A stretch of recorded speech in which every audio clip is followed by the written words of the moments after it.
masaya ngayong araw ito dahil pumayag ulit bumalik ang tatlong ito. Para sa atin, si Bruce Roland, Angelica Hart, and Angel Garza!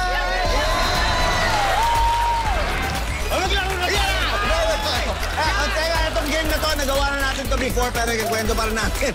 Mabilis. Meron na tayong dalawang teams. May binaw na tayong teams kanina. Ang gagawin nyo lang, pupwesto kayo doon sa point A. May guhit dyan. Okay. Ayan. Tapos, tatakbo kayo isa-isa papunta sa point B. Yun, sa may table. Kung saan nakalapag ang isang t-shirt at isang balloon. Isang lobo.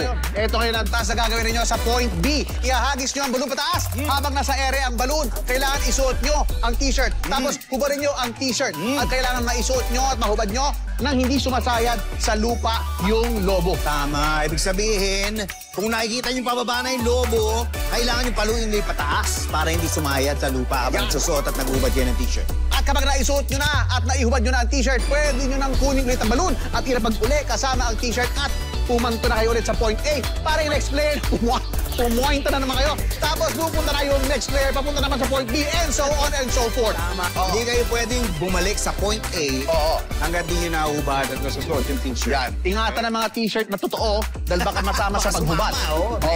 Ngayon, kapag sumayad ang balloon sa floor, kailangan ulitin nyo ulit yung buong pagsuot o paghubad. Tama. Meron tayong 3 rounds. Kung maka 2 points, kung sino maka 2 points, panalo ka agad yan. Yes! Ready na kayo? Ito na! Ready, team 1, team 2? Ready!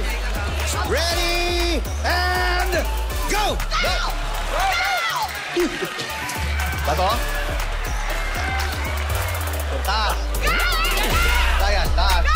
Kaya mo yan! Taas! Let's go! Let's go!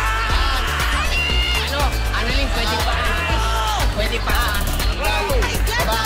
Good! Ulit ba? Uy, Diyos ko na!